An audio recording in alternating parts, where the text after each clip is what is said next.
Hello again from our Minnesota farm.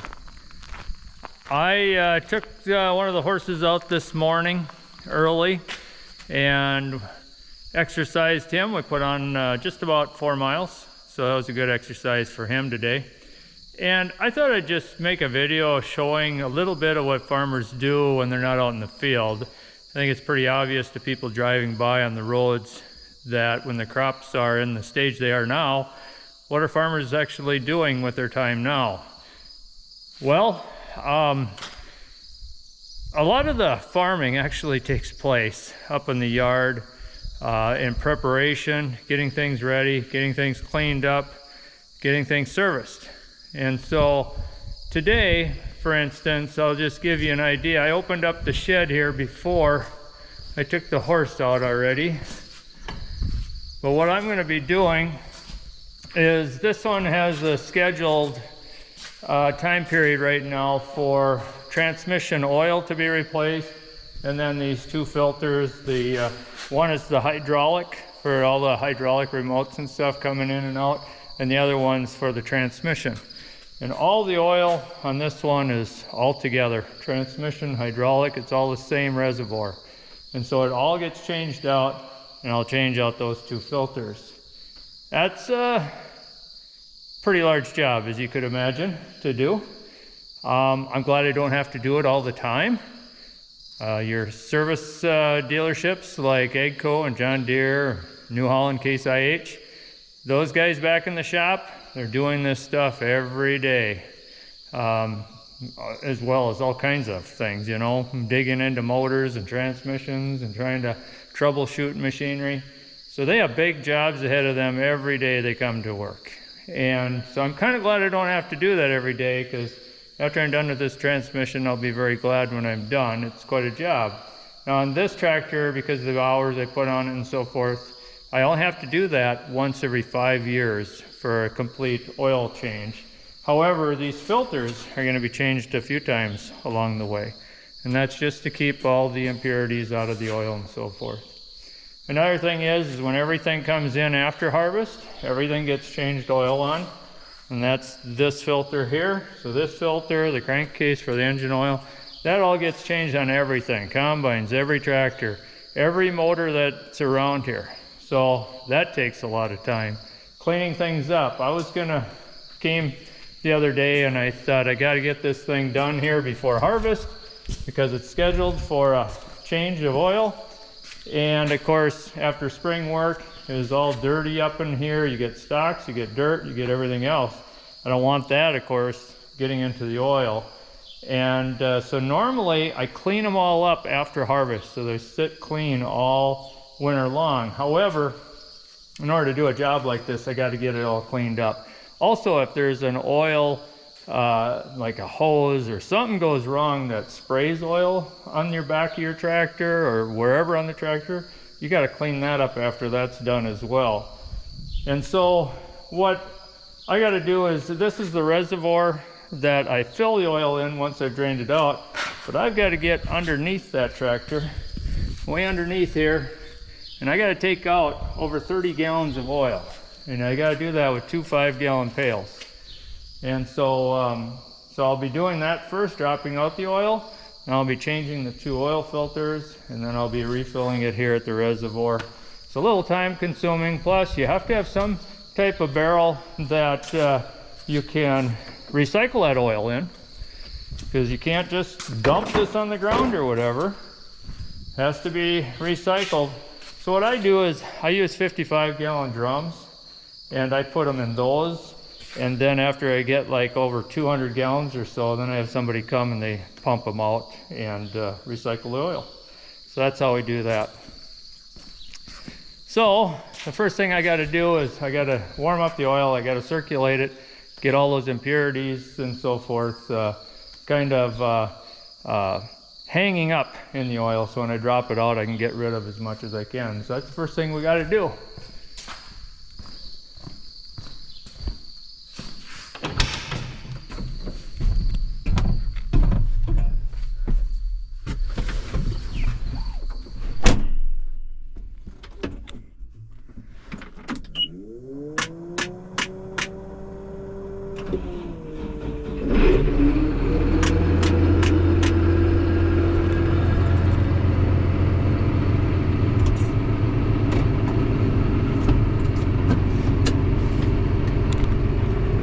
it is a little bit hard to film, camera, and try to work at the same time. So you're going to get kind of bits and pieces of this as we go along.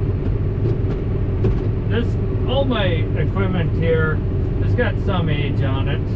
This tractor here is, let's see, 11 years old. My track tractor right in front of me there, that's 12 years old. The combine is 11 years old. We've got some age on it. I got two Massey tractors over here, and I don't even remember the years on those. I don't know how long I've had them. But, and they all have lots of reservoirs and a lot of maintenance work to do, so that's what keeps a person quite busy. Plus I hadn't cleaned up my planter yet either, so I got to work on that as well. And then I've got a John Deere tractor in the other shed that I use for spraying and planting, and that's got some more maintenance that has to be done here before harvest as well. So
Woodchip Buddy are back to eating in the pasture.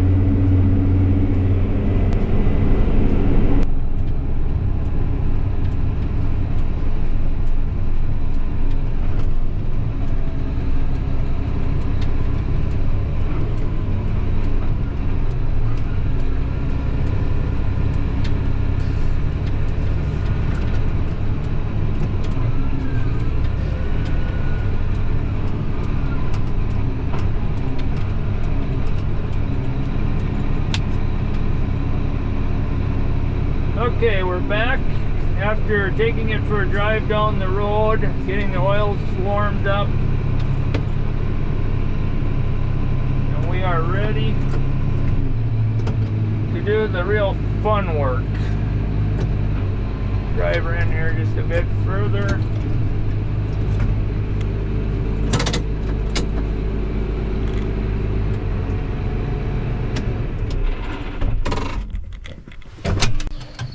So now that we're back and we got the oils warmed up and so forth, another thing is make sure you got to start with a fairly clean floor as well. You don't want to be dealing with a lot of dirt or things dropping in the dirt. So I usually will go through and I'll re-sweep this area before I get started here.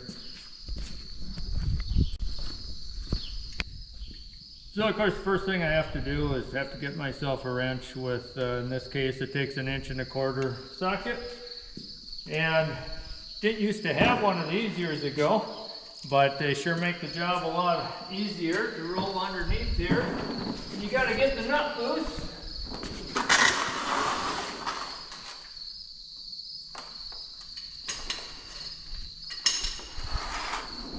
Once you got the nut loose, I use 2 5-gallon pails then. I got to make a little over 3 trips and dump the oil off. This is the area you don't want to make any mistakes on and pour a bunch of oil on the ground. Then you got that to clean up.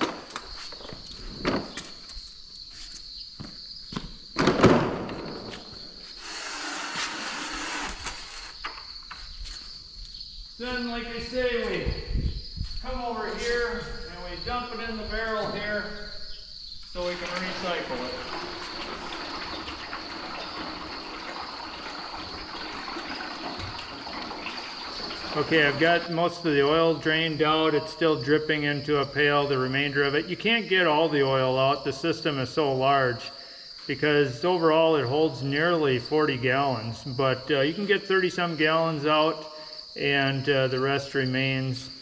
And that's why the filters are very important. So the next step I've got to make here is I've got to replace these 2 oil filters. And so it just generally, like other people do it, you have to take a filter wrench on there and you just turn them off.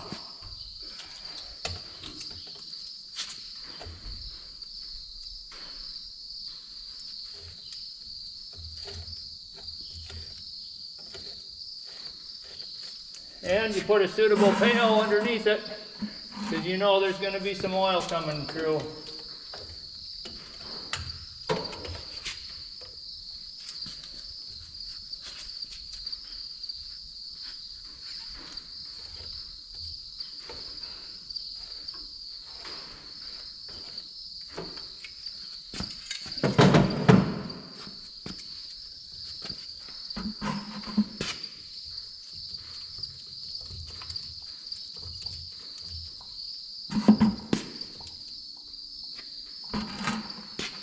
And there it comes. And I'll let some of that oil drain down here for a while until it pretty much quits. And then when I take it off, it isn't such a mess. And I'll make a mess on the floor and everything. And that's the filter part. And the next part, after we replace the filters, of course, we got to get oil back into the whole system. Okay, I've got all the oil out of the tractor now. I put the plug and tighten that back in under there. I also got the filters all on here and tightened up. One thing I do is I put the hours that are on the tractor. I do write that on the filters. I keep a record of that. I record it all. But I still put the hours on here because it's just a little bit easier sometimes for me to just walk around the tractor and I just look at things. I do the same thing even with the engine and the coolant and so forth, filters. I just write it on there so it's a little easier. I don't have to go look it up. So the next thing we've got to do then is we got to go ahead and take the fill cap off here. Wendy, can you hold the camera here? I gotta have both hands.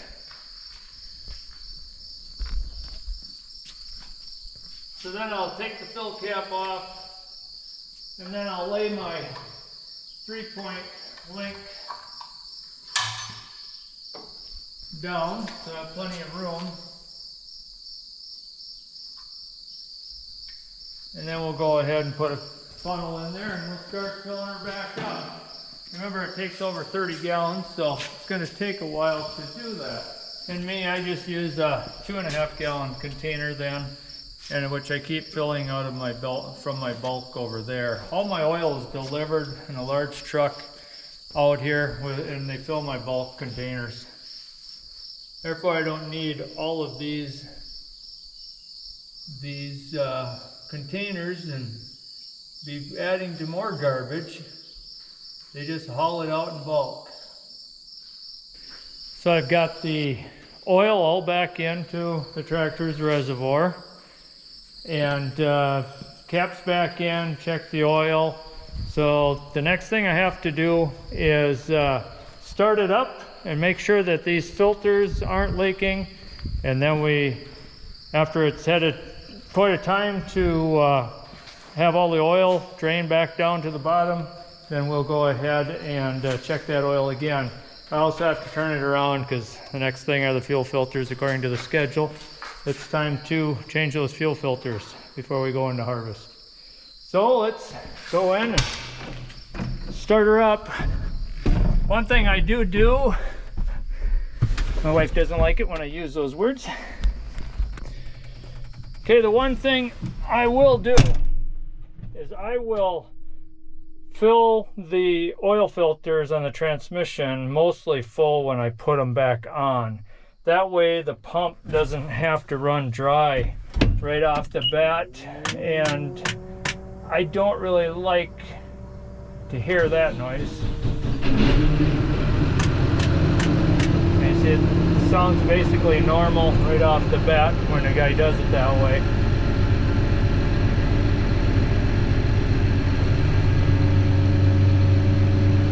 And then we'll start using some of the hydraulics. That'll move that oil through the filter.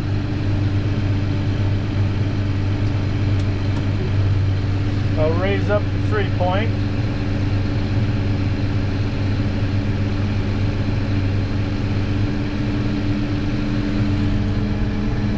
Kind of like to relax that again. We'll run it up and down a couple of times.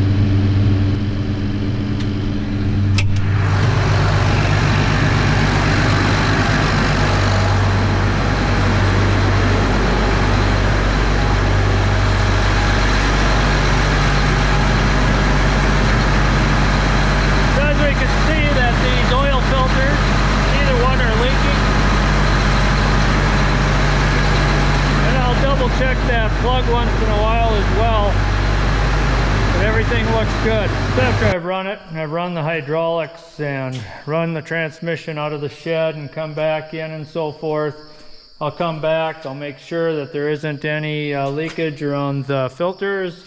I'll also make sure there isn't any leakage on the plug underneath the transmission where we drained it out. And if not, it looks good. And then we take, every day, we just do a daily inspection.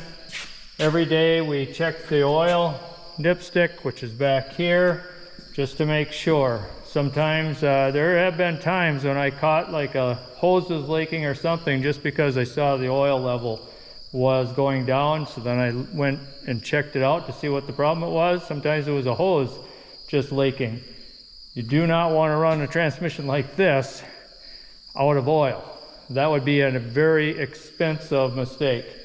So it's that daily routine, but at this point I'm still not done.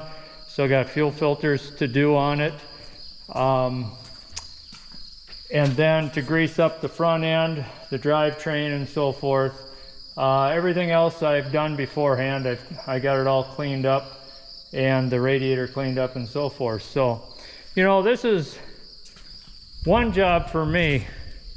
But for guys that work at an implement shop, those shop technicians, they're going through this every day, constantly, from one machine to the next.